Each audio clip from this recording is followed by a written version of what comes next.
आज की कहानी है मौका। एक बार एक लड़का जिंदगी से बहुत परेशान होकर पास के गांव में एक प्रसिद्धि गुरु जी के पास जाता है और कहता है, गुरु जी मैं बहुत परेशान दुखी हूँ। मैं घर में बड़ा लड़का हूँ और मेरे पिता बेरोजगार है, जिसके कारण हमारे घर में हमेशा बहुत ही नेगेटिव माहौल रहता है। आए दिन पैसों को लेकर लड़ाई झगड़े होते रहते हैं।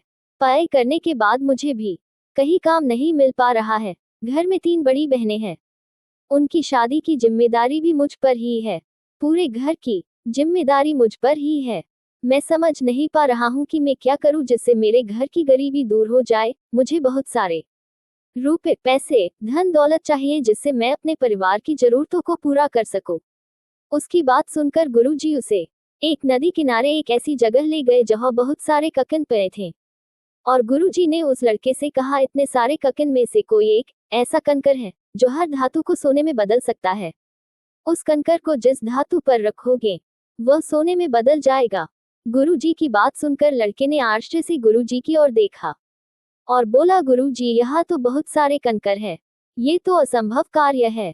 तब गुरुजी ने उस गरीब लड़के को बताया कि उस कीमती ककन और बाकी ककन में केवल टेम्परेचर को अंतर है। ये सब स्टोन छूकर महसूस करने पर तुम्हें ठंडे लगेंगे, लेकिन गोल्ड में बदल देने वाली स्टोन छूने पर तुम्हें गर्म महसूस होगी। अर्थात टेम्परेचर में आत्म से ही तुम उस स्पेशल स्टोन की पहचान कर पाओगे। इसके बाद तुम्हारी जिंदगी ऐशो आराम, सुख सुविधा, संपन्नता आदि सब कुछ प्राप्त कर सकते हो और अपने परिवार के सपनों को पूरा कर सकते हो, यदि तुम उस ककन को ढूंढ पाने में सफल हो गए। ये बात सुनकर वह लड़का बहुत ज्यादा खुश हुआ। उसने सोचा, ये तो केवल कुछ महीने की बात ही तो है और प्रतिदिन कुछ समय ही इन स्टोन को ढूंढने में लगाना है। एक बार वह स्पेशल स्टोन मुझे मिल गया तो मेरी सारी परेशानियों, दुख, तकलीफें दूर हो जाएगी। परंतु वह गुरुजी बहुत ही पहुंचे हुए थे।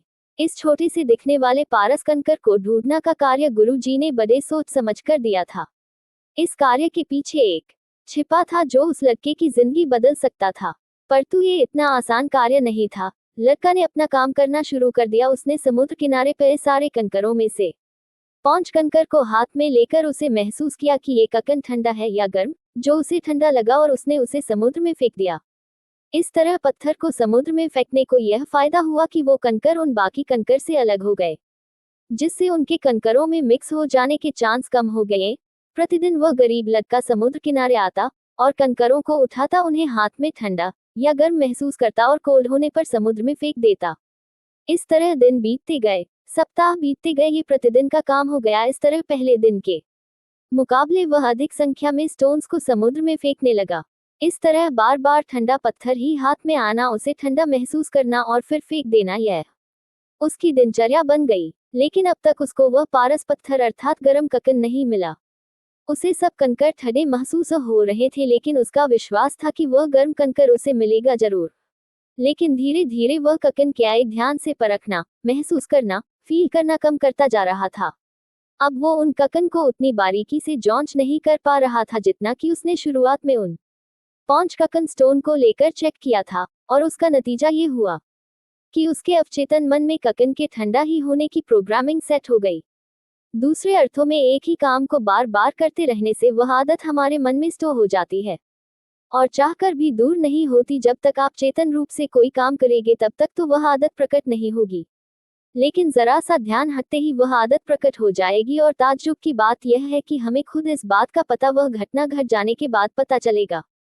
इस प्रकार माइंड की कंडीशनिंग हो जाने पर वह गरीब लड़का फटाफट ककन स्टोन को समुद्र में फेंकने लगा। इतनी मेहनत करते करते 6-7 महीने बीत जाने के बाद 8वें महीने की सुबह सुबह समुद्र पर जाकर कंकर फेंकने लगा। अपने आदत के अनुरूप वह एक एक करके कंकर हाथ में लेता और समुद्र में फेंक देता।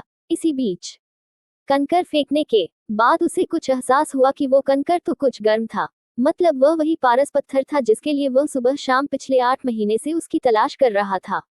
वह बहुत परेशान हो गया, रोने चिल्लाने लगा, इधर उधर भागने लगा। वह पागल सा हो गया था। वह जोर जोर से चिल्ला रहा था कि मैंने हाथ आया अवसर खो दिया। इतनी मुश्किल, इतनी परेशानी के बाद मेरे हाथ वो नायाब पारस का पत्थर आया था जिससे मेरे दिन फिर जाते, मेरी गरीबी परेशानियां दूर हो जाती। लेकिन हाय मेरी किस्मत, मेरे भगवान ईश्वर, मैंने ये क्या कर दिया। अपनी आदत के वशीभूत होकर कंकर को उठाना और फेंकना, मैंने अपना इतना बड़ा नुकसान कर लिया। इसके बाद वह गुरु जी के पास गया और सारी बातें विस्तार से बताया। तब गुरु जी ने उससे कहा कि अब मैं तुम्हें ऐसा ज्ञान आदत बताऊंगा जिसे यदि तुमने अपने जीवन में अपना लिया तो जिस काम को तुम हाथ में लोगे उस काम में तुम्हें सफलता मिलेगी। और वह ज्ञान यह है कि जीवन में कभी भी कोई अवसर तुम्हारे पास आए तो उसे पकड़ो और पूरी मनोयोग निष्ठा से ध्यानपूर्वक अपना योगदान देकर उस कार्य को करो, तुम अवश्य सफल होगे। हमें यही सीख मिलती है कि हमें हमेशा अवसर को पहचान कर उसे पूरे मनोयोग और निष्ठा से करना चाहिए। आधे अधूरे मन से कभी भी कोई काम नहीं करना चाहिए, क्योंकि इससे कार्य के सफल होने के चांस कम होते हैं।